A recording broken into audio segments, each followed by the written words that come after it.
Difference between mixture and compounds, क्या बोल रखा है मिक्सचर और कंपाउंड के बीच में डिफरेंस। यहाँ पे हमें काफी सारे डिफरेंस गिवन है, ठीक है। तो हम क्या करेंगे,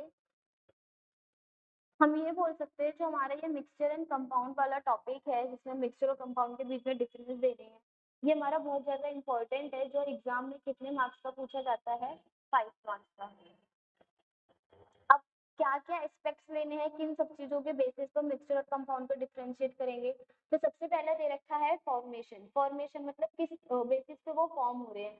तो जो मिक्सचर होते हैं वो फिजिकली मिक्सिंग टू और मोर सब्सटेंसेस, फिजिकली मिक्स करते हैं। यानी यहाँ पे देखना दोनों चीज में डिफरेंस क्या है, एक में हम फिजिकली का यूज कर रहे हैं, एक में हम केमिकली का यूज कर रहे हैं। मतलब दो या दो से ज्यादा सब्सटेंस को फिजिकली मिक्स करेंगे, लेकिन कंपाउंड में दो या दो से ज्यादा एलिमेंट्स केमिकली कंबाइन करेंगे। मतलब केमिकल बॉन्ड की मदद से जो भी हमारी चीज बनेगी उसे हम कंपाउंड बोलेंगे, और फिजिकली हम दो या दो से चीजों को मिलाएंगे तो वो हमारा क्या कहलाएगा, मिक्सचर।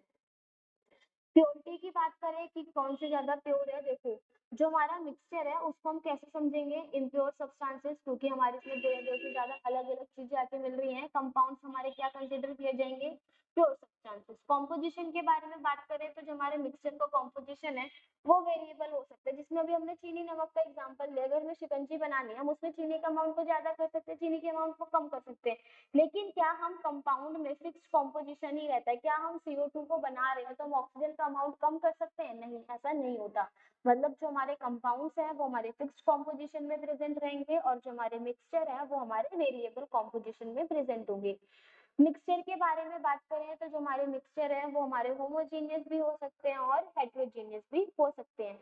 लेकिन हमारे जो कंपाउंड है वो हमेशा कैसे होंगे, होमोजीनियस, क्योंकि इसका कॉम्पोजिशन फिक्स है तो उनका जो हर जगह वेरिएबिलिटी होगी वो भी क्या रहेगी, सेम, यूनिफॉर्मली प्रेजेंट होंगे। तो ये हमारे हमेशा क्या होंगे, होमोजीनियस।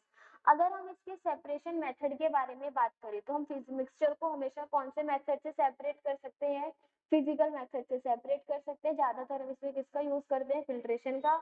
चाय का एग्जांपल लेंगे, चाय में से अगर हमें चाय पत्ती को अलग करना हो तो हम उसे फिल्टर करेंगे। नॉर्मली फिजिकल मेथड से हमने मिक्सचर में से चीजों को अलग कर दिया।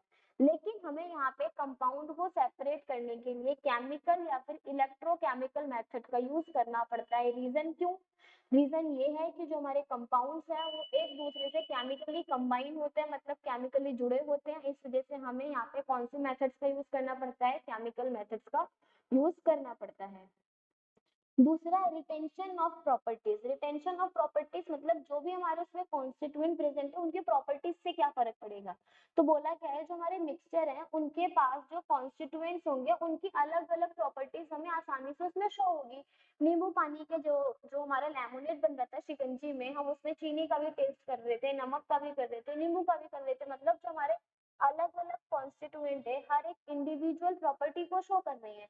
लेकिन यहाँ पर क्या करेंगे, जब कंपाउंड का फॉर्मेशन होगा जो कॉन्स्टिट्यूएंट है वो लूज देयर इंडिविजुअल प्रॉपर्टीज, और जो हमारा कंपाउंड बनेगा उसकी एक यूनिक प्रॉपर्टीज बनेगी। जिसमें हमने H2O का एग्जांपल लिया था, जो हाइड्रोजन है उसकी एक अलग प्रॉपर्टी है और जो हमारा ऑक्सीजन है उसकी अलग प्रॉपर्टी है। लेकिन जब उन दोनों के मिलने से हमारे वाटर का फॉर्मेशन हो रहा था यानी H2O बन रहा था, तो जो उसकी प्रॉपर्टी थी वो बाकी दो हाइड्रोजन और ऑक्सीजन से क्या थी, डिफरेंट। तो मतलब जो हमारा कंपाउंड बनेगा उसकी खुद की एक अलग प्रॉपर्टी बनकर आएगी।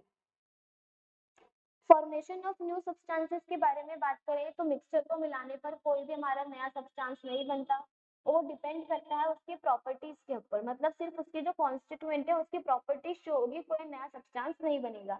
लेकिन यहाँ पर अगर हम कंपाउंड के बारे में बात करें तो यहाँ पे डिफरेंट प्रॉपर्टी भी शो होगी, नया सब्सटेंस भी बनेगा, क्योंकि हमें पता है यहाँ पे कौन सी बॉन्डिंग हो रही है, केमिकली बॉन्डिंग हो रही है। मेल्टिंग और बॉइलिंग पॉइंट के बारे में बात करें तो हमारा जो मिक्सचर है उसका कोई भी डिफाइंड मेल्टिंग पॉइंट नहीं है, कोई भी डिफाइंड बॉइलिंग पॉइंट नहीं है।